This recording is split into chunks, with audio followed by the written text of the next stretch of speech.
E se as leis punitivas e brutais da antiguidade e as descobertas científicas mais complexas do mundo moderno não fossem de todo realidades opostas? Pelo contrário. Exato. E se não estivéssemos perante um conflito cósmico, mas sim perante, tipo, diferentes atualizações de software para o mesmíssimo sistema operativo humano? Essa é uma analogia perfeita para começarmos. Sabes? Geralmente a humanidade gosta de olhar para o passado com uma certa arrogância. Olhamos para as regras severas de há milénios e pensamos logo, éramos simplesmente bárbaros. Sim, e depois olhamos para o iluminismo e declaramos que subitamente nos tornamos todos geniais. Completamente.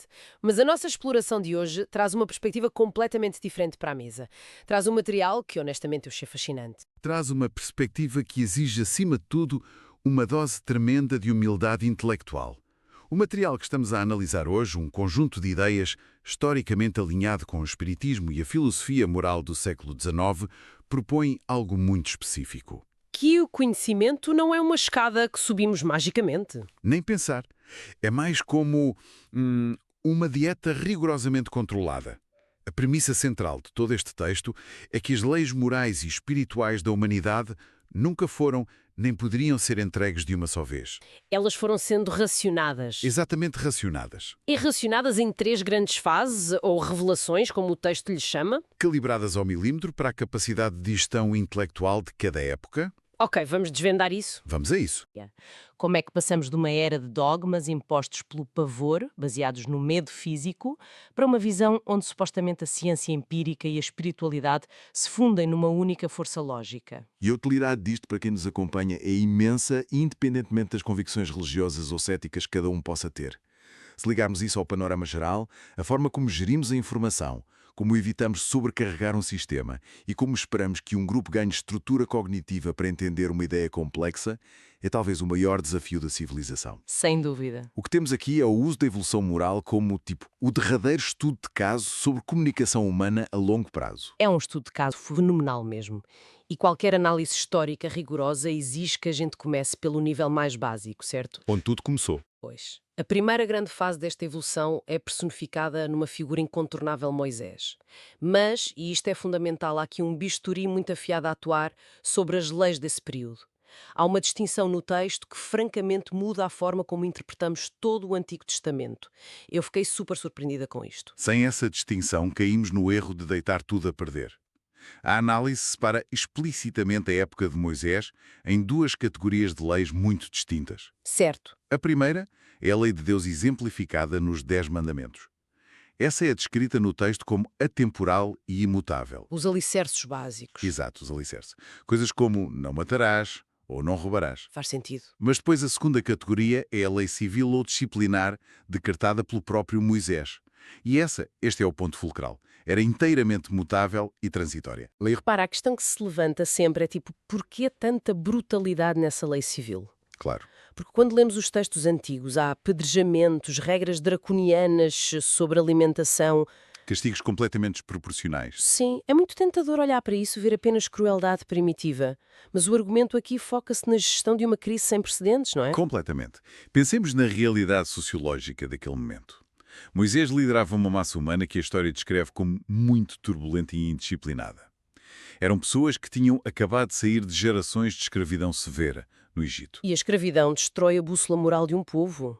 Destrói por completo. Institui, além do mais forte, o instinto de sobrevivência mais básico. E, claro, preconceitos brutais. Não faz qualquer sentido sentar um grupo tão traumatizado ali no meio da poeira do deserto e tentar debater a ética kantiana. Ou a metafísica do amor universal, pois. Exato.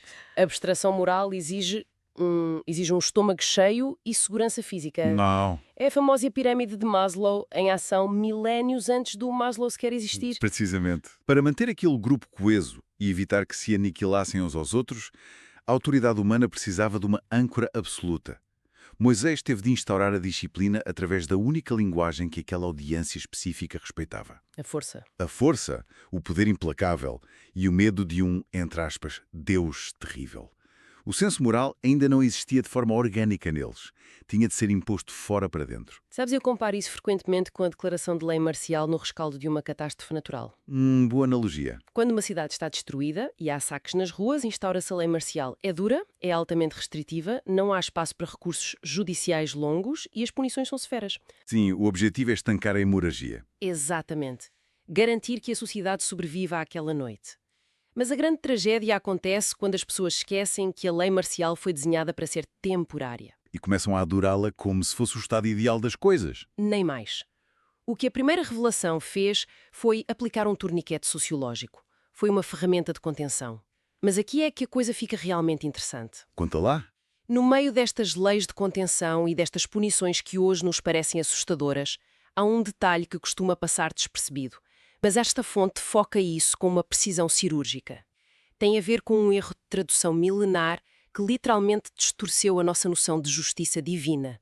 Falamos do famoso mandamento onde se diz que os pecados dos pais caem sobre os filhos. Assim, a esmagadora maioria das traduções tradicionais refere que as iniquidades dos pais são punidas nos filhos, e cito, até à terceira e quarta geração. E lido assim de forma literal, o que é que isso cria? Um pesadelo, cria uma justiça monstruosa. É tipo a ideia de que o universo punha uma criança inocente que nem sequer era nascida só porque o bisavô cometeu um crime. Absurdo, claro. Mas o argumento apresentado é que a tradução mais fiel aos textos originais remove a palavra até. A punição não vai até a terceira geração. Ela recai na terceira e quarta geração. Com uma pequena diferença de preposição. É uma diferença de uma única palavra que vira a cosmologia toda de pernas para o ar. E vira mesmo. Porque, segundo esta interpretação estrutural, isto não é um castigo imposto a descendentes inocentes. É, na verdade, uma referência codificada à reencarnação. Uau! E a responsabilidade estritamente individual. A mecânica proposta é que o espírito que comete a falta não volta imediatamente à Terra, na geração seguinte, onde corria o risco de conviver com os seus próprios filhos. Ele retorna ao mundo material mais tarde, tipo na terceira ou quarta geração. E ao fazê-lo, colhe os frutos das sementes que ele próprio plantou. O devedor paga a sua própria dívida. É de uma elegância lógica fascinante. Subitamente o que parecia a vingança séria de uma divindade furiosa transforma-se numa simples lei de causa e efeito. Mas confesso que há sempre aquele ceticismo da minha parte. Será que isso não é apenas, não sei, uma racionalização moderna? Uma ginástica mental para limpar a imagem de um passado tão violento? Bem, essa é a fricção necessária quando se analisa textos antigos com os olhos de hoje. Estou convencido de que o debate é válido. Mas se olharmos para a coerência interna do argumento, a intenção do texto não é limpar a imagem do passado. O passado foi violento, porque a humanidade era violenta. Ponto. Pois, faz sentido. A intenção é mostrar que por baixo daquela carapaça brutal exigida pela época, já existiam os mecanismos da justiça natural. Estavam apenas à espera de serem compreendidos. E é essa necessidade de compreensão que nos empurra inevitavelmente para a quebra desse paradigma de medo. E ainda bem, porque a lei marcial é exaustiva. Nenhuma sociedade consegue evoluir baseada infinitamente no terror, sem a dada altura estagnar ou rebelar-se.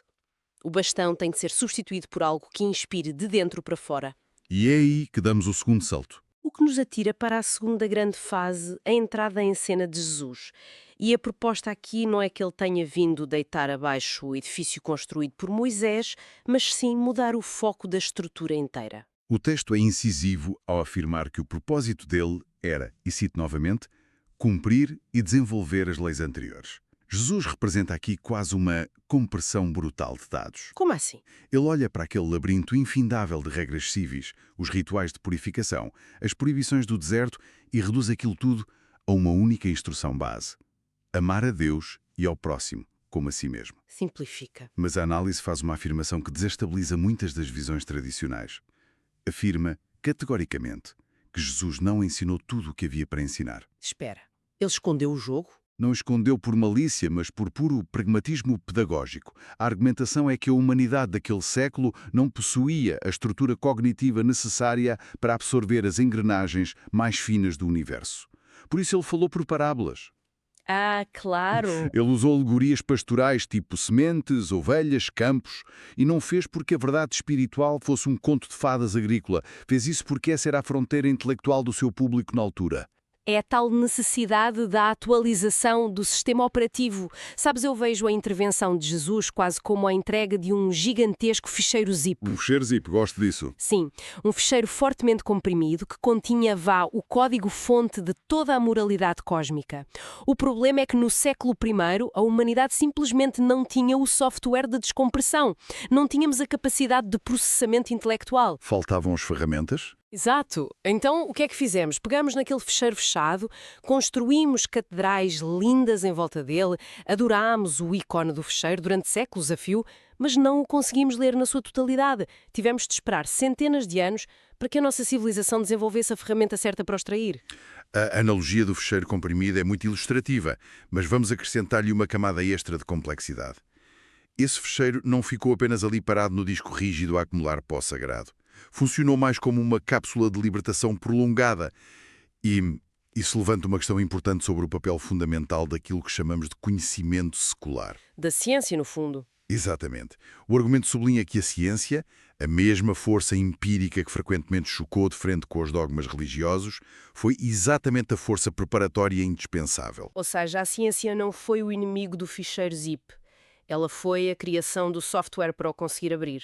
Isso muda tudo. Muda a perspectiva toda. Estamos a falar de revoluções reais. A prensa de Gutenberg, que democratizou a leitura, o Renascimento, que resgatou o pensamento crítico, o Iluminismo, o próprio método científico.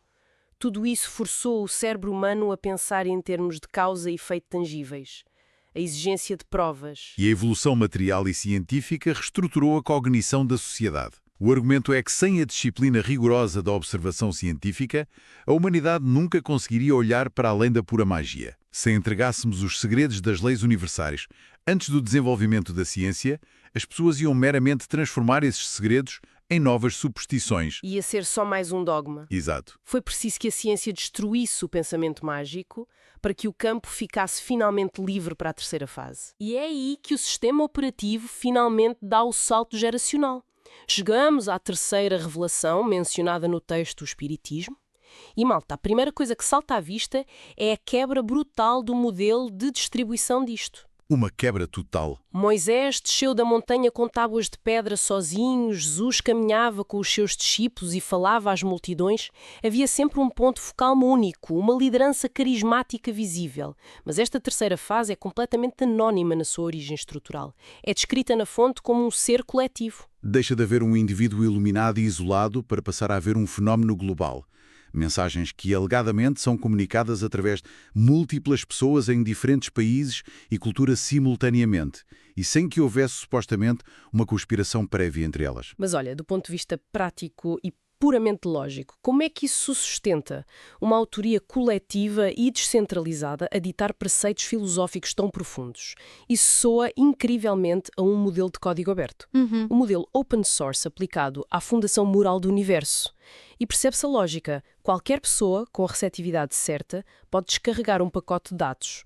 Mas o grande problema do código aberto é sempre o caos. Pois a falta de controlo. Exato.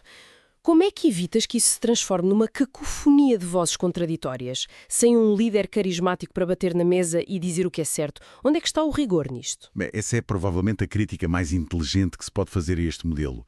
E a análise que estamos a ler não foge dela. O rigor, segundo a proposta do texto, não vem da autoridade de quem fala. Vem do consenso universal e da lógica estrita da mensagem. Ok, portanto a validação é o próprio conteúdo. Exato. No modelo aberto, a validação é empírica.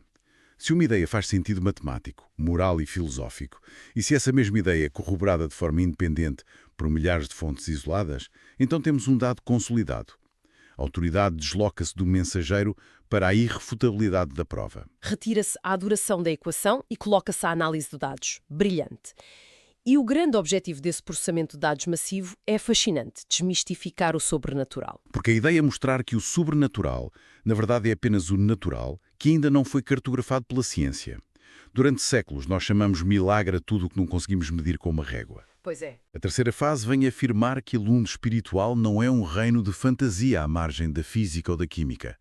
É composto por forças vivas da natureza que são governadas por leis imutáveis.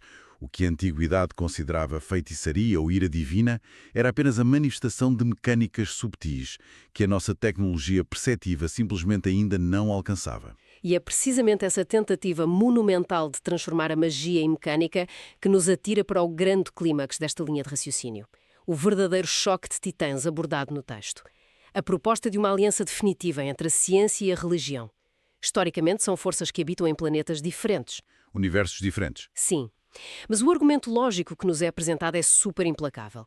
Se o mundo espiritual é regido por leis naturais, tal como a gravidade ou a termodinâmica, então já não há motivo para estarmos em guerra civil e intelectual, certo? O conceito central descreve a ciência e a religião como, cito, as duas alavancas da inteligência humana.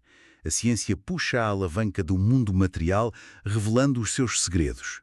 E a religião faz o quê? Puxa a outra. Sim, mas a religião já purificada do seu dogmatismo puxa a alavanca do mundo moral e espiritual.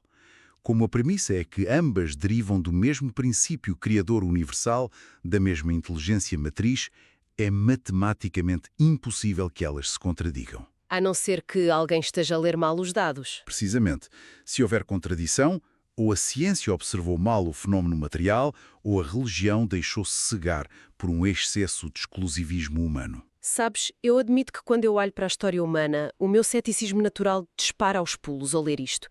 Parece tão utópico. Tivemos inquisições brutais, perseguições científicas terríveis, tivemos Galileu sob prisão domiciliária. Pois a história é dura. E hoje temos um materialismo feroz que muitas vezes desdenha de qualquer propósito moral, que não seja apenas a biologia fria. Dizer simplesmente que é irresistível lógica dos factos vai esmagar a resistência de instituições tão antigas, ricas e cheias de poder político parece, não sei, ingênuo. O que faria duas frentes tão opostas de porem as armas? Como é que isto funciona na prática? O que é fascinante aqui é exatamente o como. Como é que a ponte é construída na prática? Tradicionalmente, a religião exigia fé cega. Ela não oferecia qualquer mecânica, oferecia apenas um propósito. Acredita e cala-te. Exato. Por outro lado, a ciência exigia provas físicas, mas frequentemente descartava qualquer propósito moral, ficando-se apenas pela mecânica das coisas. Esta nova fase, ao apresentar o mundo espiritual não como um dogma abstrato, mas como um campo de fenómenos que podem ser observados, testados e analisados através dos seus efeitos naturais, oferece a mecânica à religião. E à ciência? Ao mesmo tempo, ao demonstrar que a evolução da inteligência e do afeto são leis cósmicas rigorosas, oferece o propósito à ciência. Onde a ponte se constrói é na constatação surpreendente de que a moralidade tem uma física própria. Isso muda as regras do jogo por completo.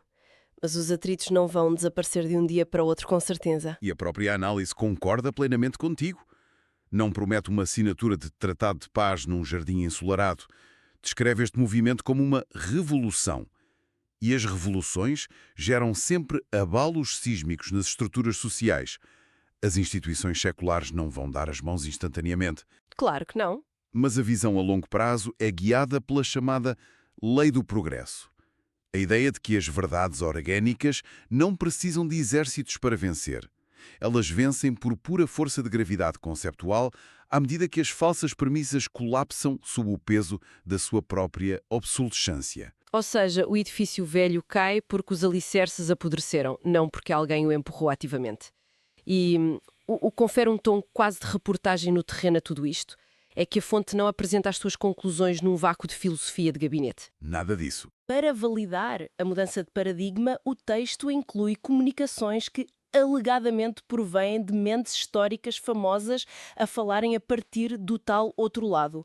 É como se o dissessem: malta, acabei de chegar aos bastidores do universo e confirmo o guião que temos estado a debater está correto. São validações que tentam mostrar a continuidade ininterrupta da consciência.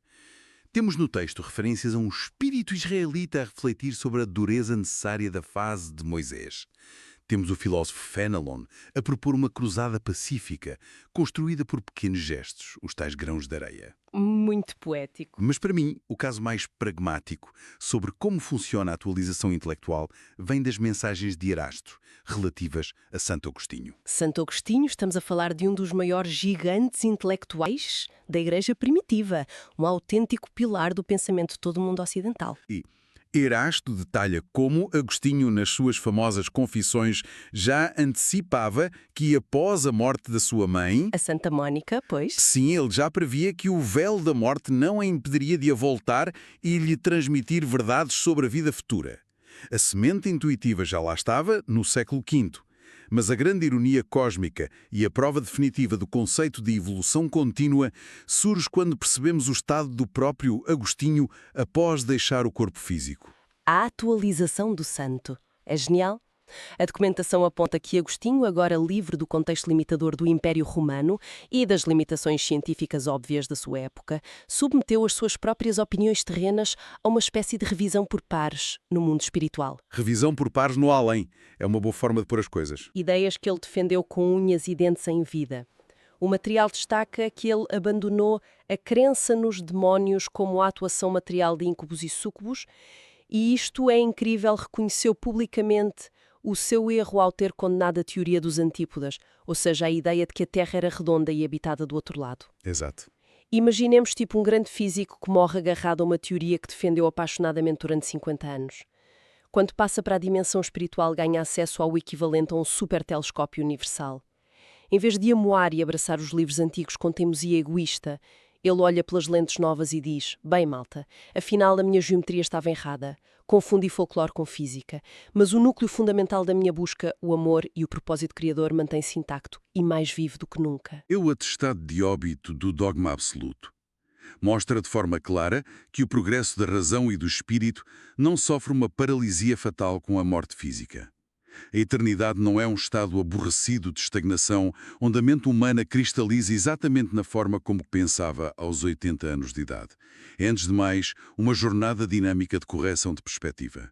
E isso leva-nos inevitavelmente a unir todas estas peças complexas espalhadas pela história. Começámos lá atrás com a lei de sobrevivência severa e o uso tático do medo na liderança de Moisés. A lei marcial. Pois, evoluímos depois para as sementes do amor universal e da ética profunda semeadas por Jesus, numa altura em que o solo intelectual ainda não permitia a germinação completa do tal fecheiro zip. Esperámos que o rigor da ciência arasse a terra. E desmistificasse a magia. Exato. E culminamos na proposta teórica deste novo edifício de pensamento, onde a precisão do laboratório e a sensibilidade da consciência se cruzam finalmente para decifrar a arquitetura natural do mundo invisível. Tudo isto impulsionado por um motor indomável que não pede autorização a ninguém, o progresso. É o resumo perfeito da odisseia do conhecimento humano proposta nestes textos. Então, o que tudo isso significa para nós no meio da correria diária e dos debates tão polarizados que temos no século XXI? Mesmo que a gente se afaste completamente do lado espiritual ou religioso, a grande aula magna contida em toda esta exploração histórica é um choque de humildade tremendo. Sem dúvida. Demonstra que o conhecimento está inexoravelmente refém do nosso contexto. A nossa civilidade e a nossa tecnologia formam tipo as paredes da sala de aula onde tentamos à força entender o universo. A verdade cresce, mas só cresce à medida que essas paredes se vão expandindo com o tempo. A compreensão requer sempre tempo e maturidade. E é com isso em mente que deixamos uma provocação para quem nos acompanhou nesta jornada de hoje. Vimos detalhadamente como civilizações inteiras viveram e morreram baseadas em leis adaptadas em ilusões geográficas validadas ou em dogmas severos, porque, muito sinceramente, era até aí que a visão deles conseguia alcançar. Portanto, olhando sem medos para o nosso próprio espelho contemporâneo. Quais serão as verdades intocáveis de hoje, seja na nossa vanguarda científica, seja na nossa estrutura moral ou nas nossas certezas filosóficas inabaláveis que farão as gerações daqui a 200 ou 300 anos sorrir compassivamente e dizer: coitados, eles deram o seu melhor, mas não conseguiam perceber a mecânica real disto. O sistema operativo deles ainda era tão maravilhosamente básico.